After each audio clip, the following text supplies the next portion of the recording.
I just want to take you guys through something which I feel that we all overlook in our lives. I mean, simple things that can bring about big impact in our society. And I decided to go for the healthcare space today because that's where I work and that's what I do. And you ask yourself, why simple health? Why simple health innovation?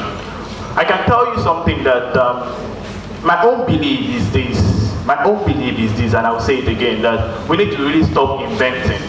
And we need to look at innovations around us that can really make a big impact, and we get it across to those at the last mile. I mean, those in the rural areas.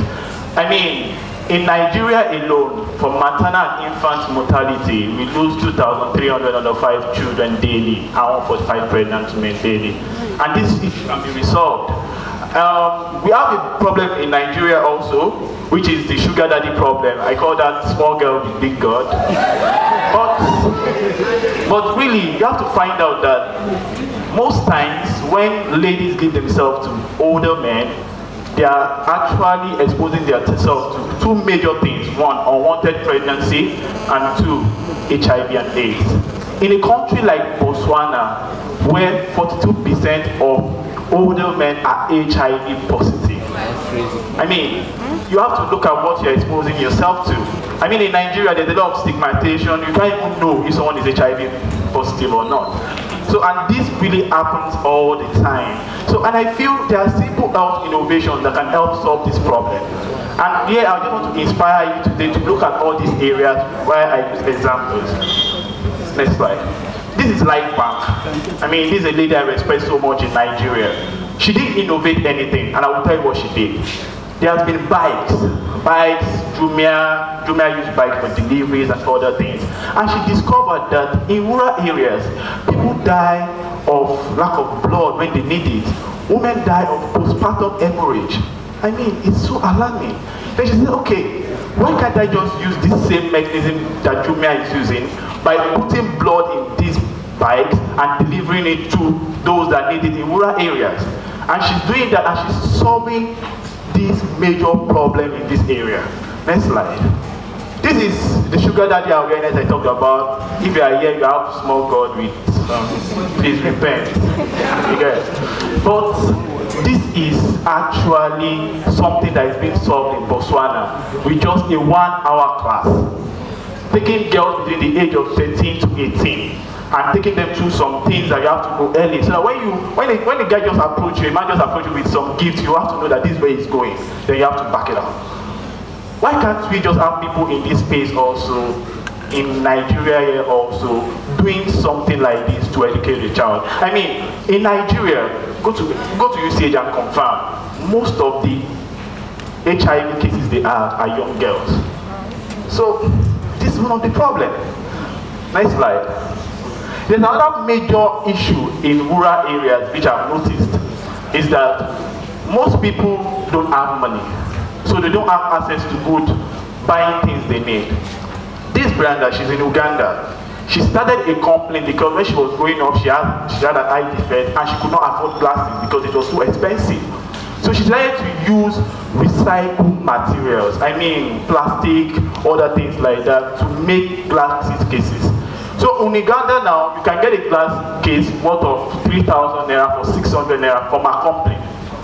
This is just big impact. There's no need, I'm not innovating anything, recycled material, using it for glasses cases, then creating impact with it. And this is the best way we can actually solve some of the health problems we have in Nigeria and in Africa as a whole. So I would like to take you through the Help Mom story. In fact, it's not a nice one.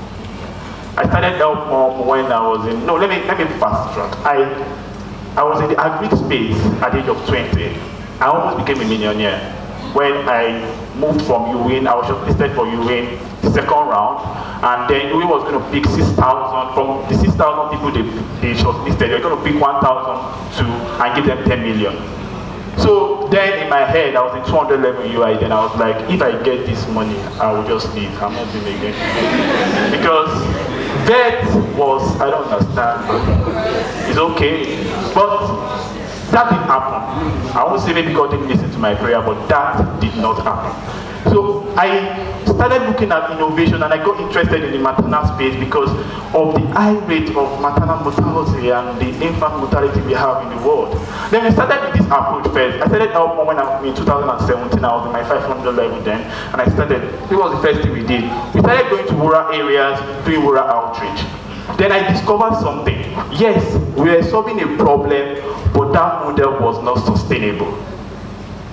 That means I have to keep looking for people to give me money to do that. Then I decided that, okay. So in that area, we now discovered that one of the issues that women have is that when they are pregnant sometimes, when they don't go for antenatal and when they don't go for antenatal classes and they don't present their children for immunization, there are some things they don't know, which actually leads to disease and actually leads to maternal infant mortality. So we decided to do this also, SMS and immunization reminders for hospitals, using SMS to send people, okay, go for your antenatal classes, immunization classes, and we saw that we got positive response from this.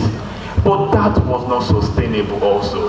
Then I had to sit back, go to the drawing board, because we're already getting a lot of awards there, a lot of grants. And I was thinking that if that can continue, I will just have to close up this business one day. And I discovered something, that in rural areas, we use rusty blades. See, CBAs in rural areas, traditional birth attendants, they can use the same blade to sever the umbilical cord of a mother for different women. Same. And that leads to infection. So I decided to see, I didn't innovate all the content of the kit, I didn't innovate it. But what I just did was that I made sure that it was in a branded bag, which women can carry, and that can serve as a marketing strategy for us, for women to buy. Then we started selling kits in rural areas. Then something happened.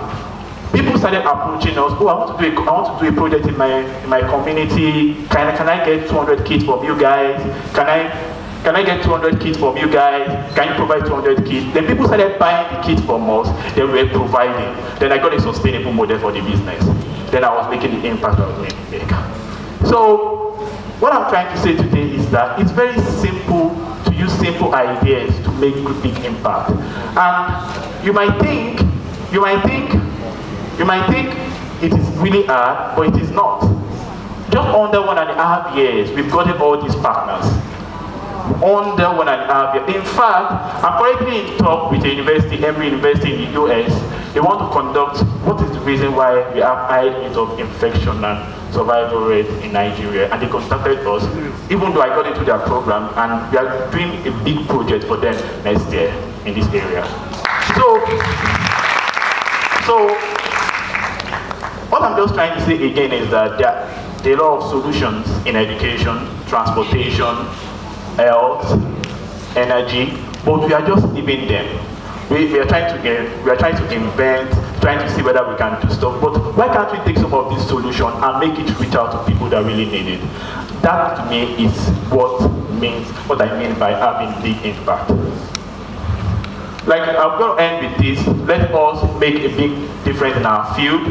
Let us use our talents and our skills to reach out to people in the rural areas.